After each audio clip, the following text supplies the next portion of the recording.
बेटी पढ़ाओ बेटी बचाओ। पहले का जमाना था, जैसा कि मैंने सुना कि पहले बच्चियां होती थी, पैदा होने के साथ ही मार दी जाती थी। कहाँ महिलाएं कम है। राजनीतिक क्षेत्र में देख लीजिए, अभी खेल के क्षेत्र में देख लीजिए, पायलट हमारी बेटियां बनी है, डॉक्टर हमारी बेटियां हैं, इंजीनियर हमारी बेटियां हैं। हमारी बेटियां कहाँ कम है। नमस्कार, मैं हूँ सुप्रिया राजवंशी और आप देख रहे हैं न्यूज फॉर एशिया। आज हमारे साथ है भारतीय जनता पार्टी मधेपुरा की महिला प्रकोष्ठ की जिला अध्यक्ष श्रीमती रीता राय जी, और आज हम इनसे बात करेंगे राजनीतिक और सामाजिक मुद्दों पे। आज मैम हमें अपने बारे में और सामाजिक कार्यों के बारे में और अब इन्होंने कैसे कैसे अपने राजनीतिक करियर को बढ़ाया है वो सारी बातें बताएंगे। तो मैम आपका बहुत बहुत स्वागत है हमारे चैनल में। शुक्रिया। और इस आप अपना इतना कीमती समय हमारे न्यूज फॉर एशिया को देने के लिए बहुत बहुत धन्यवाद। स्वागत है आप सबका हमारे इस खास एपिसोड में। तो आइए बात करते हैं कुछ मैम से जो हमें अपने बारे में बताएंगे। तो मैम आप कैसे कैसे आपने अपना राजनीतिक करियर बढ़ाया, क्या बता सकती है? रिशु जी, ऐसा है कि मैं जब पढ़ाई करती थी, महिलाओं को देखती थी कि हमारे समाज की महिलाएं अपनी बच्चियों को पढ़ने के लिए घर से बाहर नहीं निकलने देना चाहती थी, और उस समय में बहुत सारे मतलब रुकावट थे बच्चों को बाहर निकलने में, बच्चियों को बाहर निकलने में। तो मुझे लगता था कि आखिर ऐसा क्यों हो रहा है। फिर जब मैं बड़ी हुई या बच्चों के बोझ से थोड़ा हल्का हुई, मेरे बच्चे बड़े हुए, तो उसी समय से मतलब मेरे मन में आया कि कहीं ना कहीं मुझे समाज में महिलाओं को, बच्चियों को आगे बढ़ाने के लिए कुछ ना कुछ करना चाहिए। हालांकि मेरे मायके और ससुराल में कोई भी राजनीति से जुड़े हुए लोग नहीं थे। मुझे कठिनाइयाँ तो आई, इसमें शुरुआत में कदम रखने में कठिनाइयाँ आई, लेकिन मैं अभी अपने आप को काफी संतुष्ट महसूस कर रही हूँ कि मैं समय देती हूँ हमारी बहनों को, बच्चियों को आगे बढ़ाने के लिए, समझाती हूँ, अपना समय देकर उनके पास जाती हूँ, मिलती हूँ, अपना अनुभव बताती हूँ। मैं भी आपके तरह ही एक महिला हूँ।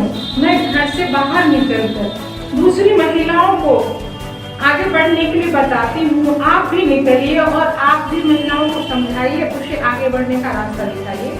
और बहुत सारे ये है हमारी महिलाओं को आगे बढ़ने के लिए हमारी सरकार ने बहुत सारी योजनाएं भी दी हैं, उसका फायदा मैं बताती हूँ।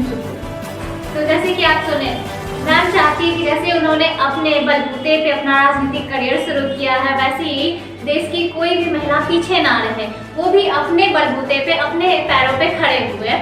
इन्होंने बहुत सारे कठिनाइयों का सामना किया, जैसे कि इन्होंने बताया कि इनके घर में कोई भी राजनीति से बिलोंग नहीं करते थे, फिर भी इन्होंने अपने ऊपर जिम्मेदारी उठाई कि इन्हें राजनीति में आना है। इन्होंने अपने शुरुआती दौर से ही अपने ऊपर ठान लिया, अपना एक एम बना लिया कि उन्हें राजनीति में जाना है। वैसे ही चाहती थी जैसे कि इन्होंने अपना करियर स्टार्ट किया, वही चाहते हैं कि हम जैसे नौजवान या फिर जैसे भी देश की औरतें हैं वो कभी पीछे ना रहे, अपना घर का भी काम करे और अपने पैरों पे भी, अपने सपनों को भी महत्व दे। तो मैम आप एक गृहिणी भी है और एक नेत्री भी है, तो दोनों के बीच में आप सामंजस्य कैसे बैठा पाती है? ये तो बहुत बड़ी बात है हम महिलाओं के लिए। इसके लिए तो कहीं ना कहीं हमारे परिवार के लोग हमारा सहयोग करते हैं, हमारे पति मेरे सहयोग करते हैं, हमारे बच्चे हैं, बच्चियाँ हैं, वो लोग मुझे आगे बढ़ने के लिए प्रोत्साहित करते हैं, और ऐसे ही हम लोग एक दूसरे से सामंजस्य बना के चलना पड़ता है। तो मैम को इनके घर से भी पूरा सपोर्ट मिल रहा है, ये नहीं है कि आप ये मत करिए।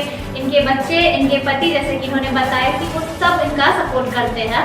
यही होता है कि जब आप ठान लेते हैं कि आपको ये करना और आप किसी मुख्य ओहदे पे पहुंच जाते हैं तो आपको मनाही नहीं होती है, बस आपका इरादा पक्का होना चाहिए, जैसे मैम का था। और मैम ने अपनी सोच को बढ़ावा दिया, अपना सामाजिक कार्य पे ध्यान दिया, इसलिए ये आज एक राजनेत्री बनी हुई है। और मधेपुरा की माने तो बहुत चर्चित महिला है, बहुत सारी लड़कियों की या फिर बहुत सारी औरतों की ये मॉडल भी बन चुकी है, रोल मॉडल बन चुकी है, जिनके मुंह पे, गली के बच्चों के मुंह पे सुनो तो आज है तो ये खड़ी है उस ओहदे पे कि इनका नाम कहीं ये नहीं है कि होंगी कोई रीता राय जी, आजकल बस बहुत अच्छे से नाम लिया जाता है श्रीमती रीता राय जी जो है, जो एक महिला को बढ़ावा देती है। हमेशा एक महिला को ही क्या पूरे देश की महिलाओं को बोलना चाहती है ये कि आप अपने पैरों पे खड़ा हुए।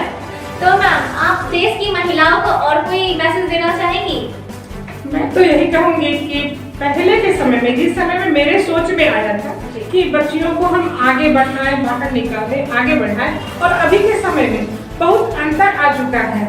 महिलाएं हमारे बहुत ही निकल चुकी हैं, वो समूह में जाती हैं, वो छोटे छोटे से उद्योग धंधे करती हैं और अपने परिवार को चलाती हैं। इसमें हमारे सरकार का भी, मोदी जी का भी सहयोग कम नहीं है। जैसे मोदी जी है कि महिलाओं के लिए ही खास करके, और जैसे उन्होंने साइलेंट वोटर के से भी नवाजा है, साइलेंट वोटर कहते महिलाओं को। तो मोदी जी ने महिलाओं के बहुत सारी योजनाएं लाई हैं। जैसे हम बच्चे थे, जिस समय हम छोटे थे, मैं अपनी कहानी बताऊं कि हम देखते थे कि ग्रामीण महिलाएं चूल्हा फूंकती थी, उनके हाथ में कालिक लग जाते थे, बर्तन मांजती थी तो पूरा कपड़ा गंदा हो जाता था। तो मोदी जी का उज्ज्वला योजना जो है, उसके तहत मोदी जी ने गांव के हर गरीब तबके तक जिसका सपना था उज्ज्वला के तहत चूल्हा देखना, गैस चूल्हा में खाना बनाना, जिसका शौक था, सपना था, उसे नरेंद्र मोदी जी ने पूरा किया है। उसके बाद बेटी पढ़ाओ बेटी बचाओ। पहले का जमाना था, जैसा कि मैंने सुना कि पहले बच्चियां होती थी, पैदा होने के साथ ही मार दी जाती थी। उसके बाद समय आया कि भ्रूण टेस्ट करवा लिए और बच्चियों को मार दिया जाता था। क्यों भाई? तो क्यों? तो बच्चियों के शादी में खर्च होंगे, इस कारण लोग जो है तो बेटी को मार देते थे। लेकिन हमारे सरकार ने इसे बंद करवाकर, अपने स्तर से बंद करवाया और बेटी पढ़ाओ बेटी बचाओ नाम से योजनाएं चलाई, जिसके तहत अब बेटियों का भविष्य उज्जवल हो रहा है। बेटियां बच रही हैं और वो आगे बढ़ भी रही हैं। कहाँ महिलाएं कम है? राजनीतिक क्षेत्र में देख लीजिए, अभी खेल के क्षेत्र में देख लीजिए, पायलट हमारी बेटियां बनी हैं, डॉक्टर हमारी बेटियां हैं, इंजीनियर हमारी बेटियां हैं। हमारी बेटियां कहाँ कम है? आप ये सिर्फ मोदी जी के आने से हुआ है, इससे पहले ऐसा नहीं था। तो देखा आपने कितनी बड़ी सोच रखी है कि बेटों से बेटियां कम नहीं है। आज जिस क्षेत्र में देखे वहाँ पे बेटियां ही हैं। सब मौजूद तो आप देख ही रहे कि ये एक बेटी ही है जो राजनेत्री के रूप में प्रकट हुई है। और तो आपने अभी हमारे साथ श्रीमती रीता राय जी को सुना, और इसके साथ मैं बता दूं कि कल हमारी प्रदेश अध्यक्षा श्रीमती लालवंती झा जी मधेपुरा आ रही हैं। हमारे नवनिर्मित कार्यालय, जिसका अभी उद्घाटन नहीं हुआ, अभी बन ही रहा है, उस कार्यालय में मैंने एक प्रोग्राम रखा है और उन्हें इन्वाइट किया है। तो मैम आप हमारे साथ इतना अपना महत्वपूर्ण टाइम दिए, आपने इतने बिजी शेड्यूल में थोड़ा सा टाइम हमारे लिए निकाला न्यूज़ फॉर एशिया के लिए, तो आपको कैसा लगा आके यहाँ पे?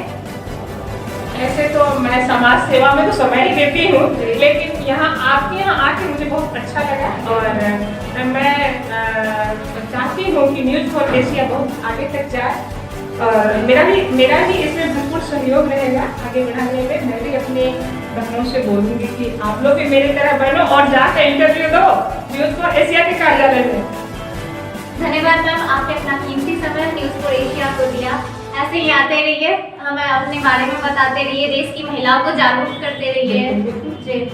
तो फिर अगर आपने फेसबुक पे जाके हमारे पेज को लाइक नहीं किया है तो फौरन जाके न्यूज़ फॉर एशिया को लाइक कीजिए, और यूट्यूब पे अगर आपने सब्सक्राइब नहीं किया है तो न्यूज़ फॉर एशिया को सब्सक्राइब कीजिए।